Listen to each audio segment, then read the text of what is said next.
సంక్రాంతి వచ్చిందే తుమ్మెద. సో ఫైనల్గా సంక్రాంతి పండుగ వచ్చేసింది. అంటే ఈ పిల్ల పెద్ద ఫ్యామిలీ కుటుంబంతో జరుపుకునే పండుగ ఇది. ఇక భోగి, సంక్రాంతి, కనుమ ఈ 3 రోజులు కైట్ ఫెస్టివల్ తోటి అందరూ కూడా పతంగులు ఎగిరేసి పిల్లలందరూ ఒక దగ్గర చేరి వేరే వాళ్ళ కైట్తో పోటీ పడుతూ ఎగిరేయడము, దాన్ని తర్వాత ఎవరైతే గెలుస్తారో వాళ్ళు ఒక ఉత్సాహాన్ని చూపించడం, అదొక అనుభూతి అంతే. సో మొత్తానికి ఇదే ఫెస్టివల్ని కొంతమంది విలేజెస్లో ఉంటే హ్యాపీగా జరుపుకుంటారు, మరి వాళ్ళు లేని వాళ్ళకి so that is the solution. వాళ్ళు ఈ పరేడ్ గ్రౌండ్స్లో మనకి ఇక్కడ అరేంజ్ చేశారు. ఇక్కడ kite festival and sweets festival పెట్టారు. ఈ స్వీట్స్ ఫెస్టివల్లో కూడా చక్కగా ఇంట్లో పిండి వంటలు చేసుకొని రోజు అమ్మలతోటి చెల్లెళ్ళతోటి ముచ్చట్లు చెప్పుకుంటూ ఆ చేసుకునే అనుభూతిని అంతా మిస్ అవుతారు. కాబట్టి చేసుకోలేని వాళ్ళు, ఉద్యోగాలకు వెళ్ళే వాళ్ళందరూ కూడా ఇక్కడికి వచ్చి ఆ డిఫరెంట్ స్వీట్స్ని, పిండి వంటల్ని ఇక్కడ ఎంజాయ్ చేయొచ్చు. దాంతోపాటు ఆ ఫుడ్ అంతా కూడా ఎంజాయ్ చేసుకుంటూ బయటికి వెళ్ళిన తర్వాత పాటలు పెట్టుకుంటూ పెద్ద డీజే సాంగ్స్ తోటి కైట్స్ ఎగరేస్తూ ఎంజాయ్ చేయొచ్చు. సో ఈ ఓవరాల్ పండుగ వాతావరణాన్ని ఇక్కడ మనకి సికింద్రాబాద్లోని పరేడ్ గ్రౌండ్స్లో అరేంజ్ చేయడం జరిగింది. దీనికి మనకి మినిస్టర్స్ అందరూ వచ్చి స్టార్ట్ చేశారు. ఎంతో అద్భుతంగా పొన్నం ప్రభాకర్ రెడ్డి మంత్రి కూడా వచ్చి స్టార్ట్ చేశారు. వీళ్ళందరూ ఇవాళ పొద్దునే మళ్ళీ మినిస్టర్ కిషన్ రెడ్డి, అలాగే మాజీ మంత్రి మాజీ ఎమ్మెల్యే శ్రీనివాస్ గౌడ్ కూడా ఇక్కడికి వచ్చారని చెప్పేసి ఇక్కడ అధికారులు తెలిపారు.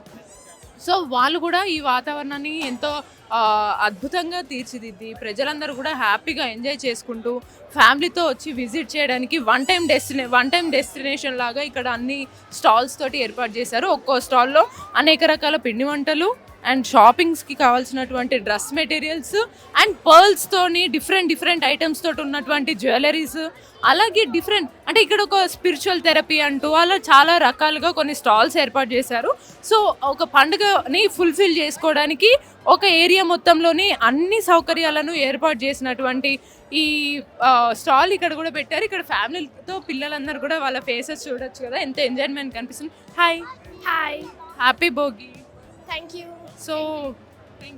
సో ఎట్లా ఉంది ఇక్కడ అరేంజ్మెంట్స్, ఎలా నచ్చాయి? చాలా బాగుంది. చాలా బాగుందా? ఎవరెవరు వచ్చారు? మా ఫ్యామిలీ అండ్ కజిన్స్ వచ్చారు. ఎలా అనిపించింది, నీకు నచ్చిందా? సంక్రాంతి ఎలా జరుపుకుంటావు? నీకు సంక్రాంతి అంటే ఏం తెలుసు? ఊర్లో ఏమేం చేసేవారు? ముగ్గులు, భోగెమ్మలు అవన్నీ పెడుతున్నవారు. నాకు పెద్దగా తెలియదు. ఇప్పుడు ఇక్కడ చూసిన తర్వాత ఏమనిపించింది? ఊర్లోకి ఇక్కడికి డిఫరెన్స్ ఏంటి? చాలా బాగుంది. ఇంటర్నేషనల్ అయితే బాగుంది. చాలా ఇంటర్నేషనల్ స్వీట్స్ బాగున్నాయి. చాలా బాగుంది. ఎక్కువగా ఏం నచ్చింది ఇక్కడ? French fries.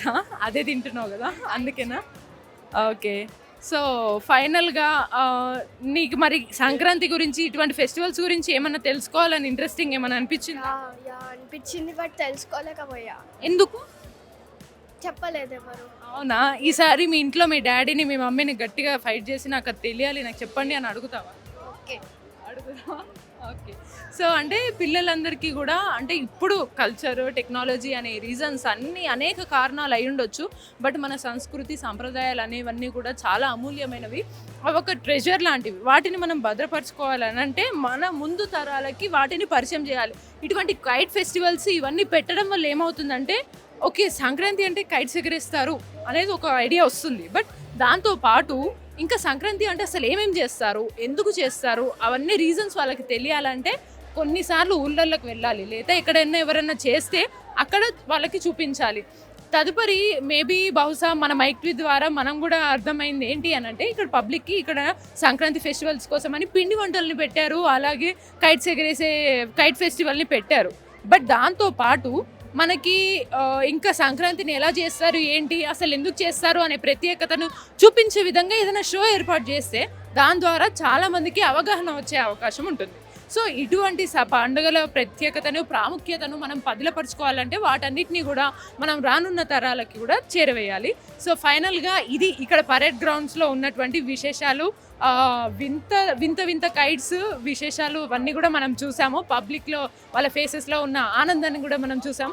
So next year కల్లా జరుపుకునే ఈ సంక్రాంతికి మన నెక్స్ట్ న్యూ జనరేషన్ అందరికీ కూడా దాని స్పెషాలిటీ తెలియాలి, మన ఇండియన్ కల్చరల్ ఫెస్టివల్స్ స్పెషాలిటీ తెలియాలని కూడా మైక్ టీవీ ఆశిస్తుంది. వీడియో జర్నలిస్ట్ యాదగిరితో Bhavyasri, Mike TV, parade ground నుండి.